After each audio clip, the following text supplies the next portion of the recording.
ప్రభువుని ఎరిగినటువంటి వారు, లేక బాప్తిజం తీసుకున్నటువంటి వారు, లేక విశ్వాసులు, లేక మేము క్రైస్తవులను క్లెయిమ్ చేసేవారు ఏ విషయాల్లో ఆత్మీయ పాఠాలు నేర్చుకోవాలో ఇక్కడ ఉన్నాయి.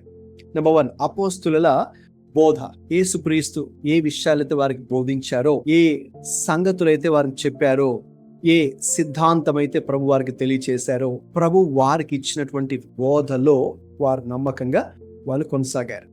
So the teaching is very very important. మనకు ఇప్పుడు నేటి సంఘానికి ద వర్డ్ ఆఫ్ గాడ్, దేవుని యొక్క వాక్యం అనేది చాలా చాలా ప్రాముఖ్యం. మనము వాక్యానికి ప్రాముఖ్యతనిచ్చినప్పుడు అన్ని రకాల ఆశీర్వాదాలు అందులో ఉన్నాయి కాబట్టి మనము దేవునిలో ఎదిగేవారిగా ఉంటాం. అటు ఇటు తొలగిపోయేవారుగా, దేవుని విశ్వాసం నుంచి తప్పిపోయేవారుగా ఉండం. ఒకవేళ అలా ఉన్న వాక్యం మనల్ని గద్దిస్తుంది, వాక్యం మనల్ని సరిచేస్తుంది. రైట్, మనం సరైన మార్గం లేకపోయినా కూడా వాక్యం మనం ధ్యానించినప్పుడు మనం తిరిగి మళ్ళీ దేవుని యొక్క మార్గంలో రావడానికి వాక్యము దోహదపడుతుంది. లేదు, మనం ఇబ్బందుల్లో ఉన్న, నిరుత్సాహంలో ఉన్న వాక్యమే మరి మనకు ఆదరణను, ప్రోత్సాహాన్ని, బలాన్ని, అన్ని రకాల విషయాలు మనకు అనుగ్రహిస్తుంది. కాబట్టి that's what we need, this teaching of the opposites, teaching of Jesus.